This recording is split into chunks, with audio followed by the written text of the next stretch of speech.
ಪ್ರಕಾರ ಅದನ್ನ ಒಂದು ಬೆಲೆ ನಿಗದಿ ಮಾಡಬೇಕು. ಅವನಿಗೂ ಕೂಡ ಸುದ್ದಿ ಬಟ್ಟೆ ಅಂತ ಕೊಡಬೇಕು. ಈಗ ಯಾವ ರೀತಿ ಪ್ರತಿ ವರ್ಷ ಈಗ 7ನೇ ಅಥವಾ 8ನೇ ವೇತನ ಇವೆಲ್ಲ ತಮ್ಮದು ಹೆಂಗ್ ಬೇಕು ಹೆಂಗ್ ಮಾಡ್ಕೊಳ್ತಾ ಇದ್ದಾರೆ. ಅದರ ರೈತರ ಬಗ್ಗೆ ಕಾಳಜಿ ಮಾಡಕ ನಾವು ಈ ಒಂದು ಧರಣಿ ಮುಖಾಂತರ ಒತ್ತಾಯ ಮಾಡ್ತಾ ಇದ್ದೀವಿ. ಹಾಗೂ ನಮ್ಮ ಬೀಜ ವಿತರಣೆ ಅಷ್ಟಾಗಲ್ಲ. ಮತ್ತು ಜಿಲ್ಲೆಯದ್ದು ನಾನು ಹೇಳ್ಬೇಕಪ್ಪ ಅಂತಂದ್ರೆ ಎಲ್ಲಾ ರೈತರಿಗೆ ಸಕಾಲದಲ್ಲಿ ಅಂದ್ರೆ ಒಮ್ಮಿದೊಮ್ಮೆ ಮಳೆ ಆಯ್ತು, ಆ ಸಮಯದಲ್ಲಿ ಸಕಾಲದಲ್ಲಿ ಸೋಯಾಬೀನ್ ಆಗಿರ್ಬೋದು, ಭತ್ತ ಆಗಿರ್ಬೋದು, ಸಜ್ಜೆ ಆಗಿರ್ಬೋದು, ಮೆಕ್ಕೆಜೋಳ ಆಗಿರ್ಬೋದು ರೈತರಿಗೆ ಕೊಟ್ಟಿದೀವಿ.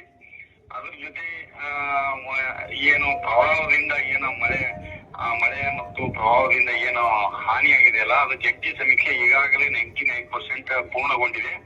ಅದು ಪೂರ್ಣಗೊಂಡಂತ ಲಿಸ್ಟ್ ನಾನು ಮೆಳವಂಕಿ ಆ ಭಾಗದಲ್ಲಿ ಹೆಣಿನ ಅಷ್ಟು ಎಲ್ಲಾ ಪ್ರದೇಶದಲ್ಲಿ ನಾನು ಸ್ವತಃ ಬಂದು ಯಾವ ರೀತಿ ಕಂದಾಯ, ಕೃಷಿ ಮತ್ತು ತೋಟಗಾರಿಕೆ ಇಲಾಖೆ ಅಧಿಕಾರಿಗಳು ಯಾವ ರೀತಿ ಸರ್ವೆ ಮಾಡ್ತಾ ಇದ್ದಾರೆ ಜಂಟಿ ಸಮೀಕ್ಷೆಯನ್ನು ಖುದ್ದು ನಾನು ಪರಿಶೀಲಿಸಿದ್ದೀನಿ.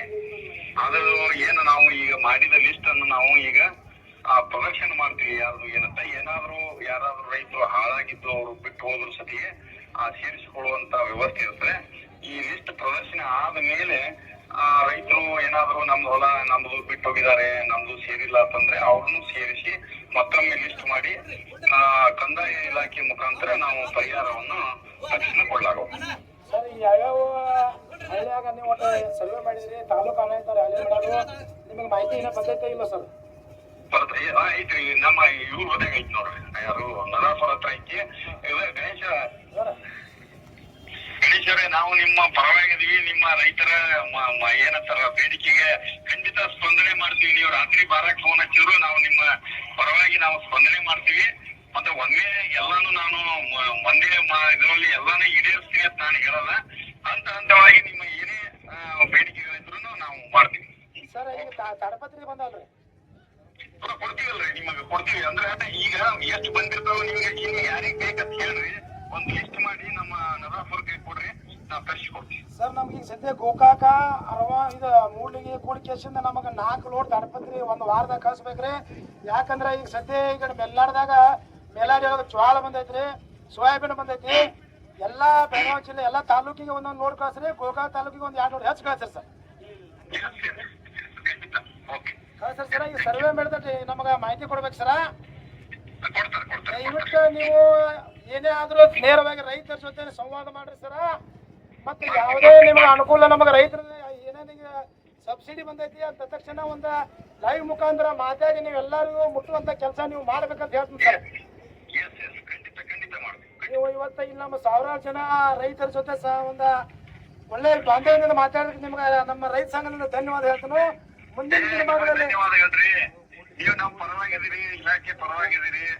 ಇಲಾಖೆಯ ತೊಂದರೆ ಏನಂದ್ರೆ ಅಧಿಕಾರಿಗಳಿಲ್ಲ, ಆದ್ರೂ ಸಹ ಎಷ್ಟು ಸಾಧ್ಯ ಐತಿ ನಿಮ್ ಜೊತೆ ನಾವದೀವಿ. ಗಣೇಶರ, ನೀವು ಯಾವಾಗ ಬೇಕಾದ್ರೆ ಫೋನ್ ಮಾಡಿ, ನಿಮ್ಮ ಜೊತೆ ನಾವಿದೀವಿ. ಈಗ ಮೂಡಲಗಿ ತಾಲೂಕಿಗೆ ಹೋಗಿ ಎಡಿ ಅವ್ರನ್ನ ಅಧಿಕಾರನ ಹಾಕ್ಬೇಕಲ್ಲ? ಮಾಡೋಣ, ಮುಂದಿನ ದಿನಮಾನಗಳಲ್ಲಿ ಸರ್ಕಾರಕ್ಕೆ ಪ್ರಸ್ತಾವನೆ ಸಲ್ಲಿಸಿ ಮಾಡೋಣ. ಈಗ ನೀವು ಮಾತಾಡಿದ್ರಿ ಸರ, ಇದಕ್ಕೆ ಮಾತಾಡ್ದಂಗೆ ನೀವು ಉಳ್ಕೋಬೇಕು, ಕೆಲಸ ಮಾಡ್ಬೇಕು. ಧನ್ಯವಾದಗಳು. ಬೋರ್ಡ್ ಹಾಕುವಂತ ಕೆಲಸ ಮಾಡ್ರಿ. ಕೃಷಿ ಇಲಾಖೆ ಅವರು ರೇಟ್ ಬೋರ್ಡ್ ಹಾಕಿಲ್ಲ ಅಂಗಡಿ, ಗೊಬ್ಬರ ಅಂಗಡಿಗೆ 272 ರೂಪಾಯಿ ಗೌರ್ಮೆಂಟ್ ಪಿ ಎಸ್ ಹೇಳ್ತೀರಿ, 340 350 ಸುಲಿಗೆ ಮಾಡ್ತೀರಿ. ತಾಡಪತ್ರಿ 1100 ಅಂತ ಹೇಳ್ತಾರೋ, 1600 ರೂಪಾಯಿ ಸುಲಿಗೆ ಮಾಡ್ತಾರೋ. ನೀವು ಅಲ್ಲಿ ಗೌರ್ಮೆಂಟ್ ಪಿ ಒಂದು ನೊಂದಕ್ಕೆ 5 ಲಕ್ಷಕ್ಕೆ ಎಷ್ಟು ಪಿ ಎಸ್ ಹೇಳ್ರಿ, 1 ಎಕರೆಗೆ ಎಷ್ಟು ಎಕರೆಗೆ ಪಿ ಎಸ್ ಹೇಳ್ರಿ. ಅಂಗಡಿಯವರು ನಾವು ಏನಾರು ಬಂದು ನಿಮ್ಮ ಮೇಲೆ ಆರೋಪ ಮಾಡಿದ್ವು, ನಾವು ಹೇಳಿದ್ವು ಅಂದ್ರೆ ತತ್ಕ್ಷಣ ಅಂಗಡಿಯವ್ರ ಮೇಲೆ ಆಕ್ಷನ್ ತಗೊಂಡು ಅವ್ರ ಅಂಗಡಿ ಕೊಟ್ಟಂತ ಲೈಸೆನ್ಸ್ ರದ್ದು ಮಾಡೋ ಕೆಲಸ ನೀವು ಮಾಡಬೇಕು. ಮಾಡ್ತು ಅಂತೇಳಿ ಇವತ್ತು ಆಶ್ವಾಸನೆ ಕೊಟ್ಟು ಹೋಗ್ರಿ. ಮಾಧ್ಯಮದವ್ರು ಅದಾರ ಸರ್ ಹೇಳ್ತಾರ, ಆದ್ರ ಮೇಲಾಧಿಕಾರಿಗಳು ಒಳ್ಳೆಯವರು ಅದಾರ. ಇವ್ರು ಕೈಯಾಗಿದ್ದಾರ ಕಾರ್ಕೂರ್ಗಳು ಸರಿ ಇಲ್ಲ. ಕಾರ್ಕೂರ್ಗಳು ಅವರ ಏನಾಗ್ಯಾರ, ಅವರೇ ಅಧಿಕಾರಿಗಳಾಗ್ಯಾರ. ಸುಳ್ಳ ಸಾಹೇಬ್ ಹೆಸರು ಹೇಳ್ತಾರ, 500 ರೂಪಾಯಿ ಕೊಟ್ಟು ಸಾಹೇಬ್ ಸಹಿ ಮಾಡಿದ್ರು ಭಾಳ ಸ್ಟ್ರಾಂಗ್ ಬಂದ ಸಾಹೇಬ್ ಹೇಳ್ತಾರ. ಆ ಪಾಪ ಅವ್ರ ನಿಜಗ ಹೋಗಿರೋದಿಲ್ಲ. ಈಗ ಪ್ರಾಮಾಣಿಕ ಅವ್ರ ರೈತ ಸಭೆ ಎಷ್ಟೋ ಒಂದ ಮಾತು ಹೇಳ್ರಿ, ನೀವು ನಾ ಮಾತಾಡಿದ್ರಲ್ಲ ಬೇಡಿಕೆಗಳು ನಾಳೆ ಕ್ರಮ ತಗೋತೀನಿ ಅಧ್ಯಕ್ಷರ ಅಂತ ಹೇಳಿದ್ರು. ಇಂಥ ದಕ್ಷ ಅಧಿಕಾರಿಗಳು ಬೇಕು, ಪೊಲೀಸ್ ಅಧಿಕಾರಿ ಅವ್ರು ಅಂತವ್ರದಾರು. ಸಣ್ಣ ತಾಯಿಗಳ ಅಧಿಕಾರಿಗಳು ಏನಾರು ಇಂಥ ಮಾತು ಕೆಲಸಕ್ಕೆ ಹೇಳಿದ್ರಪ್ಪ ಅಂತಂದ್ರ ನಮ್ಮ ಹೋರಾಟ ನಿರಂತರ. ಈಗ ಸಾಹೇಬ್ರ ನಮ್ಮನ್ನು ಕರ್ಕೊಂಡು ಹೋಗಕ್ ಬಂದಾರು, ಅವ್ರು ಎಲ್ಲಿ ಹೋಗ್ತಾರ ಹೋಗೋಣ. ಕರ್ನಾಟಕ ರಾಜ್ಯ ರೈತ ಸಂಘಕ್ಕೆ, ಹಸಿರು ಸೇನೆಗೆ, ರೈತ ಹೋರಾಟ.